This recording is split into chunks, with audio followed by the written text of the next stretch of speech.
Boker Or Beshem Hashem, Naaseh Venatzliach Shinizke Lagdil Torah le Hadira Betachlit Shalirat Shamaim. Nous sommes le. Quel? D'accord. Grabika. Nous sommes donc le.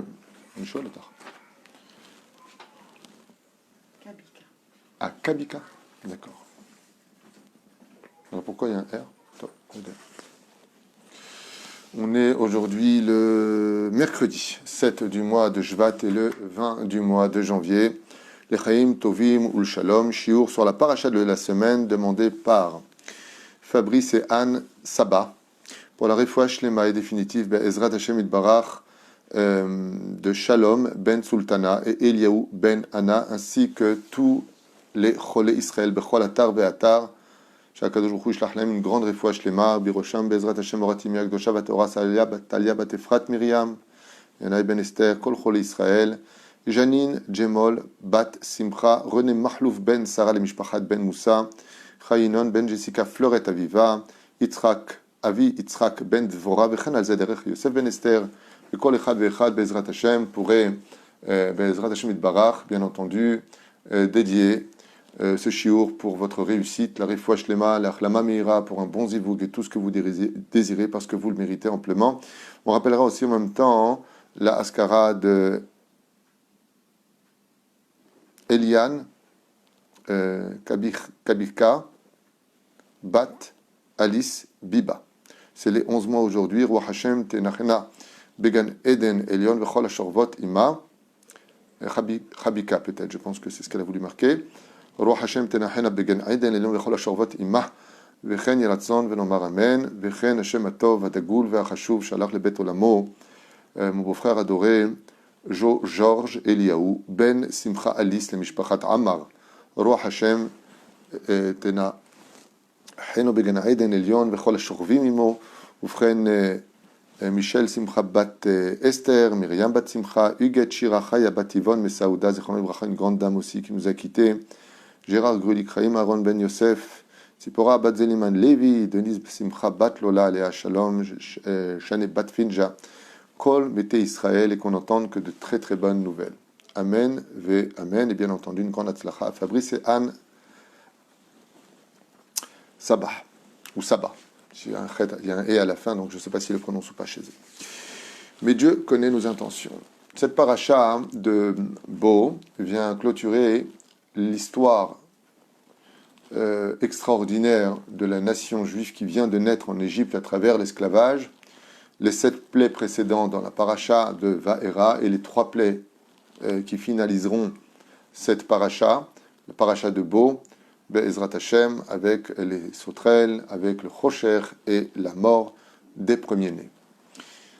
Il y a un moment dans cette paracha qui demande une petite réflexion que je voudrais faire avec vous, avec l'aide d'Hachem, dans le sens où Akadosh Baruch Hu demande aux Hébreux, qu'on appelle d'ailleurs le Shabbat Agadol, d'attacher le dieu égyptien au pied de leur lit, pour les humilier, car être au pied de quelqu'un, c'est se sentir humilié d'une certaine façon, c'est être en bas de lui, vous avez compris.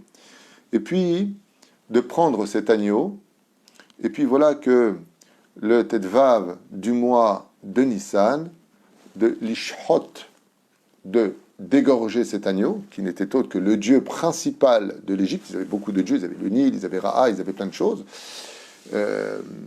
Et puis, cet agneau a été donc égorgé. Avec le sang de cet agneau, alors que Dieu nous avait demandé 2 mitzvot pour sortir la Brit Mila et le Korban Pessah, on appelle ça l'agneau pascal en français, c'est comme ça que ça s'appelle, je ne sais pas pourquoi, mais bon. Et donc nous avons eu ce mérite de 2 mitzvot. Ce qu'il y a de curieux, c'est que Akadosh Baruch Hu va demander aux enfants d'Israël de prendre le sang de cet agneau et de les mettre sur les frontaux de chaque demeure juive pour que, pour la 10e plaie d'Égypte, quand l'ange de la mort passera au-dessus, eh bien, elle pourra distinguer les maisons juives des maisons qui ne le sont pas. Et là où il n'y aura pas de sang, si Chas v'Shalom, une maison juive n'avait pas mis ce sang, les premiers-nés seraient partis Chas v'Shalom. D'ailleurs, la tradition juive jusqu'à aujourd'hui, en contrepartie de la mort des premiers-nés d'Égypte, les premiers-nés jeûneront la veille de Pessah. Dieu a pris leur vie, nous on donnera une journée de jeûne en tant que Bechorim, pour des raisons qui sont déjà expliquées dans d'autres shiurim, dans toratraim.net, que je vous invite vivement à aller écouter. Seulement voilà, ce que nos chachamim nous disent, que quand Akadosh Baruch Hu a vu que les enfants d'Israël mettaient enfin le sang sur les frontaux, comme signe d'alliance et signe de bravoure des enfants d'Israël, il y a eu quelque chose de bizarre. Comme ça nous disent les sages, ce sang me rappelle le sang de la Akedat Yitzhak, c'est-à-dire que Akadosh Baruch Hu, selon nos chachamim, quand il a vu enfin que les Hébreux prenaient le sang de cet agneau qui n'était autre que le Élil de l'Égypte, le dieu égyptien, comme ça l'explique en tout cas le Rav Yonah Metzger, eh bien, c'était l'ancien grand rabbin d'Israël, quand il a mis comme ça sur les frontaux, Akadosh Baruch Hu s'est écrié, voici que vous me rappelez la Akedat Yitzhak. Et tout de suite, on a envie de poser la question, Ma Kesher, quel rapport avec Abraham qui a pris son fils de 37 ans pour l'emmener être sacrifié sur la montagne de Moria, et le fait que le peuple d'Israël prenne un agneau pour lequel ils vont voir quoi? Alors l'agneau, c'est comparable à Yitzhak, et nous on est comparable à Abraham. Ma Kesher entre les deux, quel rapport y a-t-il entre le fait que Dieu s'est écrié en voyant ce sang, je me rappelle du sang de Yitzhak Avinu quand il est monté sur le Misber, puisque selon le Zohar, oui, Abraham lui a fait il l'a égorgé, mais il est revenu à la vie après. Dans le Pshat, non, et c'est selon certains commentateurs, non. Mais le Zohar nous dit que oui, Shuvim Panim la Torah se comprend par plusieurs paliers. Mais nous, notre question à nous, c'est quel rapport? Pourquoi tu me dis Yitzhak Avinu, Dafka, avec le fait d'être sorti? Est-ce qu'on peut comparer que les Hébreux, en ayant égorgé un mouton égyptien, est comparable à Abraham qui a pris son fils? Zot HaShe'ela, c'est la question numéro 1. Parce qu'il y a une deuxième question qui est encore plus forte. C'est que si Dieu doit se rappeler de ceux qui ont donné leur vie pour lui, pourquoi il n'a pas dit que ce sang lui rappelle quand Abraham Avinu est rentré dans la fournaise ardente? Pourquoi Dieu n'a pas dit cela me rappelle l'extraordinaire Messirut Nefesh de Noé qui est rentré dans l'Arche d'Alliance.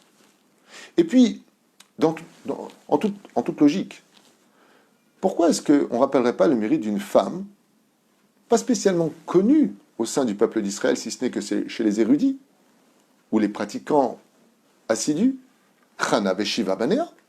Chana a eu 7 enfants. Avec Antiochus, quand il est venu, il a dit ta. Ok. Qu'est-ce qu'a voulu le roi? Il a voulu que les enfants de Chana se prosternent devant une statue d'idolâtrie, leur dieu. Et pour les inciter à le faire, il lui a dit, regarde, comme je sais que tu ne vas pas te prosterner parce que le judaïsme nous dit qu'il est préférable de mourir que de faire de la vodazara, il est préférable de mourir que de tuer une autre personne, il est préférable de mourir que de faire un inceste, comme je sais que vous les juifs, vous êtes des croyants fervents au fond de vous, tu ne vas pas te prosterner devant cette statue. Je vais prendre une pièce, je vais l'acheter par terre, tu vas te prosterner, c'est-à-dire tu vas te baisser pour la ramasser et me la donner. Les enfants ont regardé leur mère, qui les avait parfaitement éduqués dans la Torah et les mitzvot et le judaïsme et surtout la Emouna, et elle leur a dit « Chas v'shalom ». Les enfants sont tous morts d'une mort horrible. Horrible d'un petit exemple, il les a mis dans une espèce de cuve bouillante d'huile, bouillante. Il ne les a trempés pas en une seule fois. Un petit peu les pieds, et on descend. Il dit, alors, tu te prosternes. Et la seule phrase qui sortait des fils de Chana, c'était Shema Israël dans la douleur, les larmes. Hashem Elokeinu Hashem Echad. Quand est arrivé le dernier petit-fils de Chana, qui était très jeune, quand on est jeune, on a peur. On voit ses frères avant les 6 frères qui sont morts. Le petit a regardé le roi et lui a dit « Jamais je ferai de la vodazara. Jamais. » Et c'est à ce moment-là que le roi lui a acheté la pièce par terre. Il lui a dit « Regarde, tu veux pas le faire? Tu veux pas te prosterner? Ramasse-moi juste cette pièce, donne-la moi. » Sa mère lui a fait un signe « Surtout pas. » L'enfant qui était jeune lui a dit Maman, elle a dit non. On ne peut pas faire ça, nous les juifs. On est fidèles à Dieu. Même si des fois on s'assimile, on délire. On aime la Torah, c'est dans notre cœur, c'est dans notre sang. Un juif, il a du sang de juif. Qu'est-ce qu'a fait le roi? Je préfère ne pas vous le dire. Il l'a tué dans des conditions horribles sous les yeux de la maman. 7 fils. Qu'est-ce qu'a fait Hana? Avant de se retrouver en haut du toit et de sauter, non pas parce qu'elle se suicide, mais parce qu'elle aussi devait faire la Avodah Zarah, et qu'elle a refusé, elle a dit, en levant les yeux vers le ciel, juste avant que son fils ne meure, le petit, elle lui a dit, mon fils, mourir c'est quand l'âme sort du corps, c'est tout. Donc quand tu vas sortir du corps, je te demanderai une chose. Monte dans la yeshiva d'Avraham Avinu et dis-lui que sur terre, il y a une femme qui est plus grande que toi. Car toi, tu as sacrifié un fils que tu as récupéré. Moi, j'en ai sacrifié 7 qui sont morts pour ne revenir qu'à la résurrection des morts. Moi, 7, sous mes yeux, pour ne pas faire de la Avodah Zarah. De là, on comprend qu'il y a eu même des actions qui ont été plus grandes que celles d'Avraham Avinu. Donc la deuxième question, c'est si Akadosh Baruch Hu, en voyant le sang sur les frontaux des portes juives, il aurait dû dire « Cela me rappelle la Messirut Nefesh de ceux qui ont donné leur vie. » Et là, tout le monde va répondre tout de suite « Oui, mais attends, il y a un ordre chronologique. Noé, ou Adam, ou Avraham dans la fournaise ardente, c'est avant. Mais Hana et Sheba Benea, c'est après. Donc on ne voit pas ce qu'il y a après. Oui, mais quand on est Dieu, on sait le passé, le présent, le futur. Alors qu'est-ce que ça vient nous enseigner? Et puis comment est-ce que Hana et Sheva Benea, elle aurait été plus grande qu'Avraham Avinu? Alors que pour les fêtes juives, comme la fête de Rosh Hashanah, on rappelle le mérite d'Avraham et non pas de Hana, ou même bien d'autres personnages qui ont donné leur vie. Bekidush Hashem. Quand on voit des gens qui ont vécu la Shoah et que sous leurs yeux, ils ont vu leurs propres petits-enfants de 2-3 ans se faire dévorer parce que c'est un jeu adoré par les Immach Shemam Vezichram Shem Reshaim Irkav par les SS, ils ont vu leurs femmes éventrées. Ils ont vécu des choses inexplicables et des douleurs incommensurables. Et malgré tout, ils sont restés dans la Torah et les mitzvot. Et ils se sont remariés. Et ils ont fait l'alliance en Eretz Israël. Ils ont fait des guerres en Israël. Et ils ont créé des yeshivot. Ils ont créé des kolélim. Ils ont créé même des hôpitaux. Ils ont apporté lo yehuman keisupar. C'est pas plus grand que tout ce qu'on entend. Alors pour illustrer ça, les réponses à ces deux grandes questions que nous avons posées, j'aimerais revenir un petit peu en arrière sur un personnage très connu du judaïsme, puisqu'il est le père de la halacha, Maran Rabbi Yosef Karo. Rabbi Yosef Karo a vécu à peu près il y a 500 ans dans la ville de Tzfat. Il est originaire de la ville de Cordoue en Espagne à la base. Et puis, c'est un homme qui s'est très vite élevé et qui a récupéré les 3 piliers fondamentaux du judaïsme dans la tradition et les lois, le Rif, le Rosh et le Rambam. Il a fait un récapitulatif de leur enseignement pour en sortir son livre principal, celui qui nous guide jusqu'à aujourd'hui, le Shulchan Aruch, Rabbi Yosef Karo. Sruto Yagan Alenu Bal Kol Am Israël. Ce personnage a eu un srout extraordinaire. C'est qu'en général, quand on étudie le Gaon de Vilna ou d'autres très grands personnages du judaïsme, on apprend qu'ils avaient la visite de Eliyahu Hanavi Zachor Letov, comme Rabbi Yoshua ben Levi et d'autres, plein d'autres. Lui, il a eu un gilouï, il a eu un dévoilement du ciel très spécial. Il a certainement eu aussi Eliyahu Hanavi, ça je ne sais pas, mais ce qu'on sait sûr, c'est qu'il a eu un ange qui venait lui enseigner la Torah sur terre. Et il en a compilé un livre qui s'appelle Magid Mesharim. Donc il y a un livre qui existe, que vous pouvez tous acheter dans les librairies Kodesh, qui s'appelle Magid Mesharim. C'est les enseignements venus du ciel d'un ange qui enseignait la Torah. Dans le cas où Rabbi Yosef Karo avait un doute, où il avait besoin de trancher, il venait du ciel lui donner ses réponses. Et dans tous les domaines. Seulement voilà qu'un jour, Rabbi Yosef Karo s'est heurté à une kushia, c'est-à-dire un enseignement très suspicieux dont il n'avait pas la réponse. Et il fallait qu'il trouve un tirout, il fallait qu'il trouve un argument, une raison. Et donc l'ange est venu et il lui a dit « Qu'est-ce que tu étudies ?» pour se mettre au niveau de l'homme, et il lui a dit une kushia. Quand l'ange a entendu que Rabbi Yosef Karo avait un problème pour trouver une solution à cette étude, il lui a dit, veux-tu que je te dévoile la réponse? Il lui a dit non, laisse-moi 3 jours. Laisse-moi 3 jours d'études, jour et nuit, et j'espère trouver les Foum Tsahara Agra. Je ne veux pas tout sur un plateau, j'aurai le mérite de trouver des réponses. Voici que 3 jours plus tard, l'ange revient le voir et il lui dit, alors? Il lui dit, écoute, jour et nuit, je vais retourner dans tous les sens, j'arrive pas à trouver de réponse. Et l'ange lui dévoila la réponse, le tiroutz, l'argument, ce qui remplit de joie Rabbi Yosef Karo, qu'il écriva dans son livre, Magid Mesharim.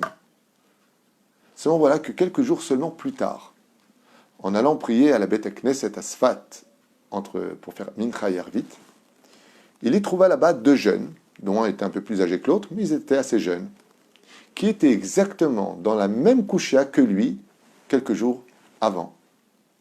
Et le jeune, alors qu'ils étaient en train d'étudier, se retourne vers le plus âgé, toujours aussi jeune, et lui dit, d'après toi, c'est quoi la solution? Attends, Rabbi Yosef Karo, il la connaissait. Et voici que, sans aucune hésitation, après juste quelques moments de réflexion, l'autre lui répond exactement la réponse que l'ange a donnée à Rabbi Yosef Karo. Quand il a entendu ça, Rabbi Yosef Karo, il a été très déçu de lui-même. Il a dit quoi? En un instant, celui-là, il lui pose une question, il réfléchit un tout petit peu, il lui donne une réponse, alors que moi, 3 jours, sans dormir, en jeûnant, j'ai pas eu de réponse. Quand il est rentré chez lui, un peu triste, et un peu déçu de lui-même, qu'un jeune en 2 secondes lui donne une réponse, alors que lui, et quelle réponse? Celle de l'ange. Il n'a pas été capable de la donner. L'ange s'est tout de suite dévoilé à Rabbi Yosef Karo. Et il lui a tenu par la main, il lui a dit, pourquoi es-tu si triste? Il lui a expliqué. Il lui a dit, non, sache une chose. Si ce jeune a été capable de donner la réponse, c'est uniquement parce que toi, tu l'as fait descendre sur terre. C'est-à-dire que, vous savez, c'est comme le téléphone portable. S'il n'y a pas d'antenne pour le shader, pour pouvoir se connecter à elle, par exemple, tu rentres dans un endroit, il n'y a pas de Wi-Fi. Ok? Ni 7, ni 9. Il n'y a pas de Wi-Fi. Et tu viens pour te connecter. Il n'y a pas de connexion. Pourquoi? Parce qu'il n'y a pas sur quoi se raccorder. Ton téléphone, il ne marchera pas. En tout cas, tu ne pourras pas l'utiliser pour ce dont tu as besoin par rapport à ce système des Wi-Fi. Mais si maintenant, de l'autre côté, je mets un Wi-Fi et que je te donne le code, il te suffit d'aller à la réception, de dire, au fait, c'est quoi le code du Wi-Fi? Tu l'inscris sur ton portable et tu peux l'utiliser. C'est ce que lui a dit l'ange. Il lui a dit, sache une chose. Tant que les réponses sont coincées dans le monde d'en haut et ne sont toujours pas descendues, alors personne ne peut trouver la réponse sur Terre. Mais toi, il y a 4-5 jours, on a fait descendre la réponse sur Terre. Tu as descendu le Wi-Fi. Ce qui fait que lui, dans son étude, il s'est branché au Wi-Fi. Et grâce au fait que toi, tu l'es inscrit sur Terre, lui a pu donner la réponse. Alors Rabbi Yosef Karo a retrouvé le sourire et a compris que grâce à lui, maintenant qu'il a descendu cette énergie de réponse qui planait dans l'air, dans l'atmosphère, l'esprit humain peut le capter et donc avoir la réponse. Vous savez, souvent, ça nous arrive de dire « Waouh, incroyable, je parlais de lui, il y a un instant, il vient de venir. » Il y a une énergie, quand on pense à quelque chose qui vient capter cette dimension qu'on ne voit pas, mais qui peut arriver jusqu'à nous. Zema Sha'amar HaKadosh Baruch Hu. D'où les Hébreux esclaves en Égypte, totalement soumis, incapables de prendre des armes, appelant leur maître la tête en bas. Ils ont été capables de prendre le Dieu d'Égypte, de l'humilier et de lui couper la gorge. D'où ça vient cette force? Et pire encore, de prendre le sang. Ça a commencé par la plaie du sang, vous vous rappelez, dans le Nil. Et ça finit avec la plaie du sang de l'agneau pascal. De prendre le sang et de mettre sur les frontaux, de peindre avec une maison, c'était le summum du courage qu'on pouvait leur demander. Amar HaKadosh Baruch Hu, Dieu il a dit, cela me rappelle la Kedat Yitzhak. Si Avram Avinu n'avait pas eu le courage de faire ce qu'il a fait pour le sacrifice de Yitzhak, personne de vous ici n'aurait eu le courage de faire ce que vous avez fait. C'est que ce sang me rappelle ce sacrifice de Yitzhak, parce que du fait qu'il est descendu, cette Messirut Nefesh, c'est-à-dire ce don de soi, ce courage, cette émouna qu'a eu Abraham Avinu, de ne pas dire à Dieu, mais pourquoi tu me demandes une telle chose? C'est toi qui m'as promis ce fils, tu m'as dit que j'aurais une grande nation qui viendrait de lui. Il n'a posé aucune question. Il a rempli l'atmosphère d'une émouna absolue. Et quand Yitzhak a été averti qu'il devait partir avec son père, il lui a posé aucune question, si ce n'est que sur le chemin en disant, mais je vois le bois, je vois le feu, mais où est le sacrifice? Il lui a dit, Dieu, il pourvoira. Moi, j'aurais dit, mais attends, il pourvoira quoi? Ah bah, excuse-moi, mais tu m'emmènes où? Yitzhak a compris que c'était lui. Normalement, quelqu'un de normal, qu'est-ce qu'il dit? Mais maman est au courant, attends, je retourne, je vais dire au revoir. Attends, papa, tu parles de ma vie, et puis si j'ai pas envie. On ne voit rien chez Yitzhak. Yitzhak a confiance en son père parce qu'il est son rave. Il a instauré Yitzhak Avinu la Emunat Chachamim.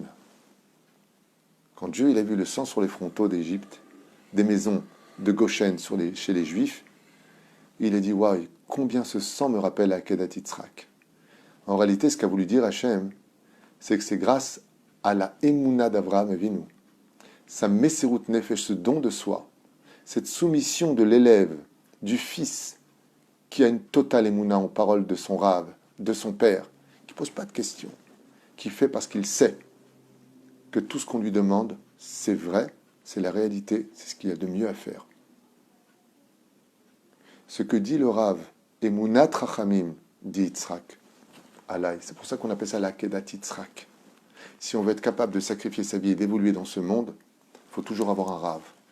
Il faut toujours avoir un Rav. Vela Emunat Rachamim donne de grands résultats. Souvent les gens me disent, j'étais voir un Rav, je connais cette personne, c'est pas un Rav. C'est juste un petit charlatan qui s'habille comme un Rav. Ouais. Il me dit, mais ça a marché. J'ai regardé comme ça, je lui mets la main sur l'épaule, je lui dis, c'est grâce à toi que ça a marché. Parce que tu as considéré que tu étais face à un vrai Talmid Chacham, tu as donné de la valeur à ce qu'il a dit, Emunat Chachamim ne déçoit jamais. Il faut vous avoir un vrai grand Rav, comme le Rav Kanevski, ou le Rav David Abou Hatzera, ou d'autres rabbanim. Il y en a beaucoup grâce à Dieu. On a beaucoup de très bons rabbanim au sein du peuple d'Israël. Et vous allez les voir, vous allez leur dire quelque chose. Les résultats de ce qu'ils vont vous dire ne viennent pas d'eux. Hein. Ce n'est pas Tzadik Hashem Gozer. Tzadik Gozer Hashem Ekayem. Ce n'est pas le Tzadik qui a dit tu vas le faire. Si toi, tu n'es pas là pour prendre cette énergie en disant mais il n'y a plus de problème, le Rabbi l'a dit, alors ça ne peut pas se réaliser même si le Rabbi l'a dit. Parce que pour être d'un côté du téléphone, si tu n'as pas une autre personne de l'autre côté du téléphone, tu parles avec personne. Et c'est ce que dit Akadosh Baruch Hu. C'est grâce à la Messirut Nefesh que vous engendrez dans toutes vos familles. Quand un père, avec sa femme, prennent le courage, dans cette génération en 2021, une jeune fille comme ça de 20 ans qui vient de se marier, et elle met le kissouille, une grand-mère comme ça, petit kissouille, lui met l'équippa, l'extraterrestre, aujourd'hui, on te regarde comme ça quand t'es religieux, ouh, transporteur du virus. Et oui, on en est là malheureusement. Et puis qu'à table, il fait des Dvar Torah, alors qu'il est fatigué, il va faire Messirut Nefesh. Vous savez ce qu'il va créer? Il va créer cette énergie comme un Wi-Fi, où son enfant, son petit-enfant, son arrière-petit-fils, lui aussi il aura le courage de le faire. Pourquoi? Parce que son arrière-grand-père, il a donné sa vie pour la Torah.